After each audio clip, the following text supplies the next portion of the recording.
Hey guys, today I'll be showing you how to use L'Hopital's rule, which is basically a rule that helps you evaluate limits using derivatives. So let's say you have a function, a limit, as x approaches any number a of a function f of x over g of x. The rule basically says that when you have this limit, it will equal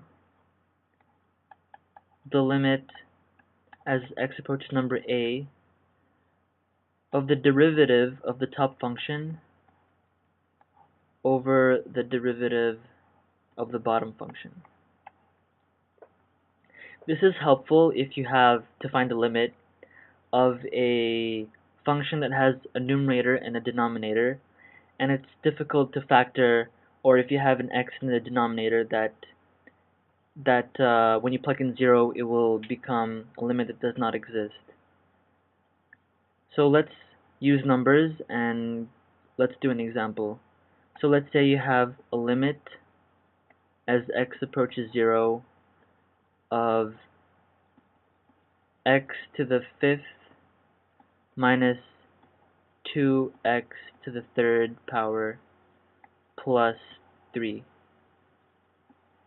over the function over x. So when we see this limit and we have to find the limit as x approaches 0, we can't plug in 0 right away because we have an x in the denominator, and if we plug in 0 there, we will get the limit to be non-existent. And also, if you try factoring it, you will still have this x in the denominator.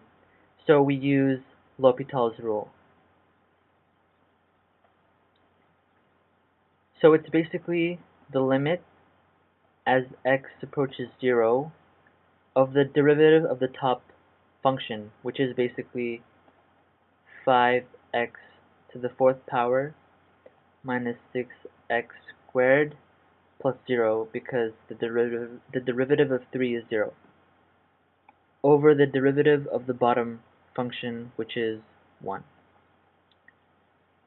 So now that we have 1 in the denominator, we can now plug in 0 for x, which will basically equal 0 over 1. So the limit as x approaches 0 of x to the 5th minus 2x cubed plus 3 over x is 0. Another example is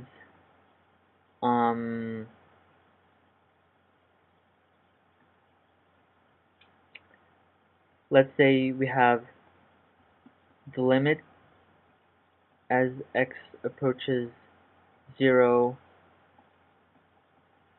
of sine x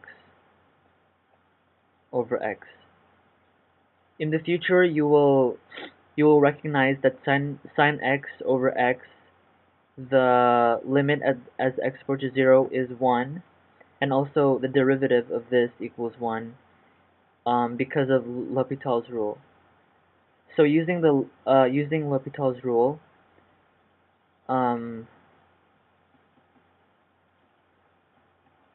we find the limit as x approaches 0 of the derivative of the top function, which is cosine of x,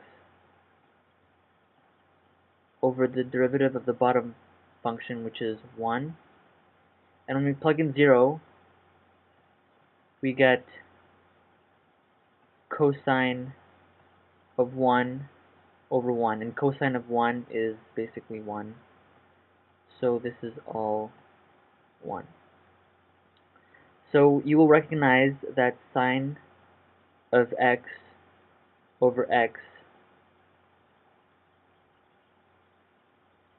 if you find the derivative of this, it will simply be equal 1 because of L'Hopital's rule. Thank you for watching, and I hope you guys found this helpful.